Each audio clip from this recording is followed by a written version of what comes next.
سلام كمسك الختام عليكم أحيبابنا يا كرام سلام سلام كمسك الختام. السلام عليكم ورحمة الله تعالى وبركاته. الحمد لله رب العالمين وبه نستعين على أمور الدنيا والدين والصلاة والسلام على سيد المرسلين خاتم النبي محمد صلى الله عليه وآله وصحبه وسلم وعلى آله وأصحابه وتابعا لهم بإحسان إلى يوم الدين. سبحانك لا علم لنا إلا ما علمتنا إنك أنت العليم الحكيم. رب اشرح لي صدري ويسر لي أمري واحلل عقدة من لساني يفقه قولي. رب زدنا علما وارزقنا فهما. اللهم يسر ولا تعسر. رب تمم بالخير يا فتاح يا عليم افتح لنا فتوح العارفين. ولا حول ولا قوة إلا بالله العلي العظيم. ولا حول ولا قوة إلا بالله العلي العظيم. ولا حول ولا قوة إلا بالله العلي العظيم. أما بعد. قال الله تعالى في القرآن العظيم أعوذ بالله من الشيطان الرجيم بسم الله الرحمن الرحيم ألم نشرح لك صدرك ووضعنا عنك وزرك الذي أنقض ظهرك ورفعنا لك ذكرك فإن مع العسر يسرا إن مع العسر يسرا فإذا فرغت فانصب وإلى ربك فارغب. Sadaqallahul azim. Alhamdulillah, pertama-tamanya marilah sama-sama kita merafakkan rasa syukur kita ke hadrat Allah Subhanahu wa taala. Dengan keizinan Allah dapat sama-sama kita bertemu bersua lagi pada hari ini, dan kita mengharapkan semoga pertemuan kita pada hari ini Allah Taala penuhkan dengan keberkatan, keredaan, rahmat, dan lebih-lebih lagi kita mengharapkan pengampunan daripada Allah Subhanahu wa taala. Dan insya-Allah pada hari ini kita sambung lagi perbincangan kita mengenai bab ikhlas di dalam kitab Tanbihul Ghafilin yang telah dikarang kitab ini oleh Abu La'th As-Samarqandi. Beliau mendatangkan sebuah kisah. Satu hari dia mendengar sebuah kisah ataupun sebuah peristiwa yang berlaku ketika Uqbah bin Muslim ataupun Samir al-Asbahi memasuki Madinatul Munawwarah. Ketika Samir al-Asbahi memasuki Madinatul Munawwarah, beliau mendapati ada seorang lelaki yang dikerumuni oleh ramai orang. Lelaki tadi dikerumuni oleh ramai orang. Sehingga kan Samir tadi Asbahi bertanya kepada orang yang berada di sekitar itu, apa yang berlaku? Siapa yang dikerumuni tadi? Lalu akhirnya orang yang berada di tempat sedemikian menyatakan bahawa orang yang dikerumuni itu oleh orang ramai tersebut adalah Abu Hurairah. Jadi akhirnya Sami Asbahi ini dia mengambil kesempatan untuk mendekati Abu Hurairah radhiyallahu an. Dengan izin Allah Subhanahu wa taala dia dapatlah bertemu dengan Abu Hurairah radhiyallahu an, dan dia meminta kepada Abu Hurairah radhiyallahu an supaya mendatangkan ataupun menceritakan satu hadis Nabi sallallahu alaihi wasallam, yang mana hadis tu Abu Hurairah sendiri yang dengar daripada Rasulullah sallallahu alaihi wasallam. Akhirnya Abu Hurairah duduk dan menerima permintaan daripada Samir al-Asbahi tadi. Lalu Abu Hurairah kata apa? Ada satu hadis Nabi sallallahu alaihi wasallam yang aku dapat sendiri ataupun aku mendengar sendiri daripada Rasulullah sallallahu alaihi wasallam. Lalu bila Abu Hurairah menarik saja nafas panjang, tarik je nafas panjang, terus dia pingsan. Lalu ketika itu terus Samir Asbahi tadi dia menunggu Abu Hurairah tadi sehingga sedar. Lalu Abu Hurairah pun bangkit, duduk, dan dia pun menceritakan semula bahawa aku telah mendapat satu hadis Nabi sallallahu alaihi wasallam terus daripada Rasulullah. Dan dia tarik nafas panjang, pengsan lagi kali kedua. Pengsan lagi kali kedua. Sehinggalah dia bangkit untuk kali seterusnya. Kali ketiga barulah Abu Hurairah radhiyallahu anhu dapat menceritakan. Apa kata dia?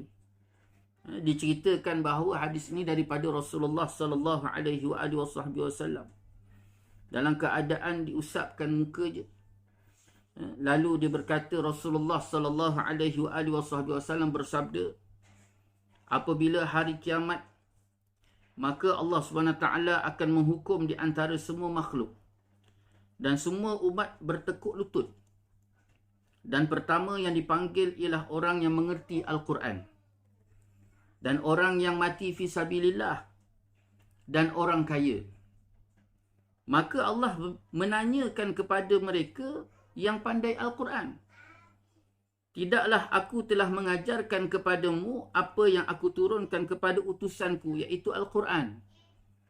Jawab orang itu, benar, wahai Tuhanku. Lalu kau berbuat apa terhadap apa yang telah engkau ketahui itu? Allah SWT tanya kepada ahli Quran tadi.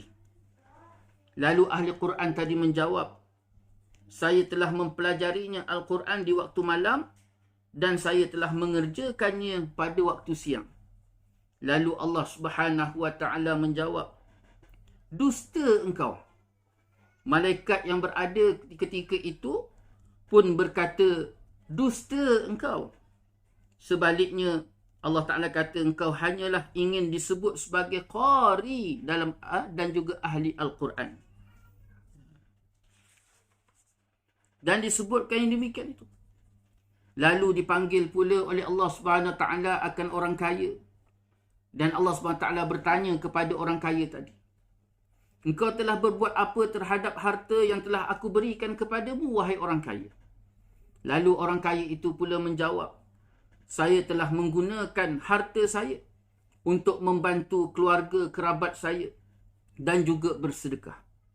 Lalu Allah Subhanahu Wa Taala menjawab atas jawapan orang kaya tadi dengan kata Allah Subhanahu Wa Taala, dusta engkau. Bahkan para malaikat yang berada ketika itu di situ pun berkata, dusta engkau. Engkau berbuat itu hanya ingin disebut sebagai dermawan, bermurah hati, dan sudah terkenal sedemikian. Lalu Allah SWT menghadapkan pula orang yang mati syahid fi sabilillah. Lalu Allah SWT bertanya kepada dia, kenapa engkau terbunuh? Lalu jawab orang yang mati syahid fi sabilillah tadi, saya telah berperang untuk menegakkan agamamu, wahai Allah, sehingga terbunuh. Allah SWT yang mendengar jawapan orang mati syahid tadi, lalu Allah SWT menjawab pula dengan jawapan Allah SWT, iaitu dusta engkau.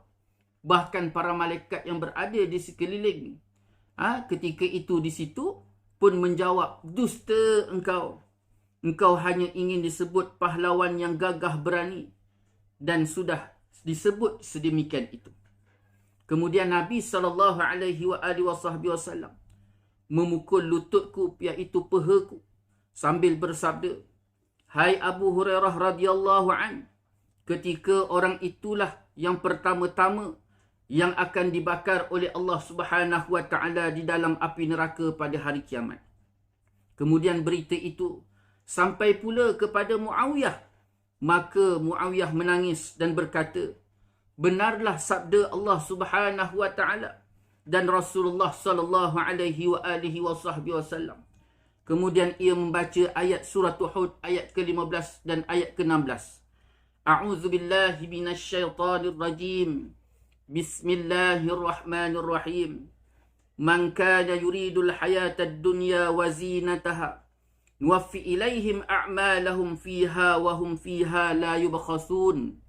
Ulaika allazina laysa lahum fil akhirati illa an-nar wa habita ma sana'u fiha wa batilum ma kanu ya'malun. Sadaqallahul azim. Siapa yang niat dengan amal hanya semata-mata keduniaan dan keindahannya, maka kami akan memberi kepada mereka semua amalnya, dan mereka di dunia tidak akan dikurangi, iaitu dirugikan. Mereka itulah yang tidak mendapat di akhirat kecuali api neraka Allah Subhanahu Wa Taala. dan gugur semua amalan mereka itu, bahkan palsu semua perbuatan mereka itu. Sidang tuan-tuan yang dirahmati oleh Allah Subhanahu Wa Taala.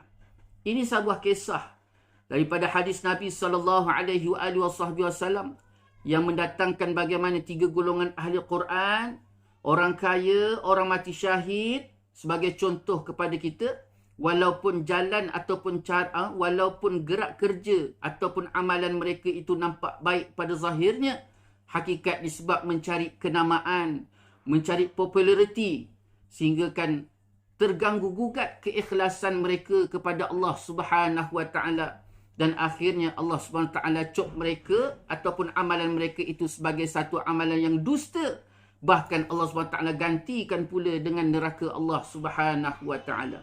Jadi sama-samalah kita beringat untuk melihat ataupun meneliti berhati-hati dalam melaksanakan amalan kebaikan, kerana ditakuti takut amalan soleh yang kita lakukan tadi hanyalah dusta semata-mata, bahkan membawa keburukan, kehancuran dan kebinasaan kepada kita di akhirat nanti, na'udzubillah min zalik.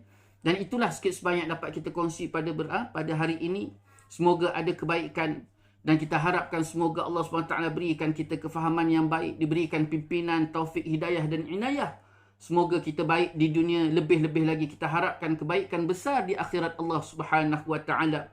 Datangnya rahmat Allah, datangnya redha Allah, datangnya kasih sayang Allah SWT kepada kita, datangnya kasih sayang Rasulullah sallallahu alaihi wasallam, dan datangnya syafaat Nabi sallallahu alaihi wasallam, terhindarnya kita daripada neraka Allah SWT.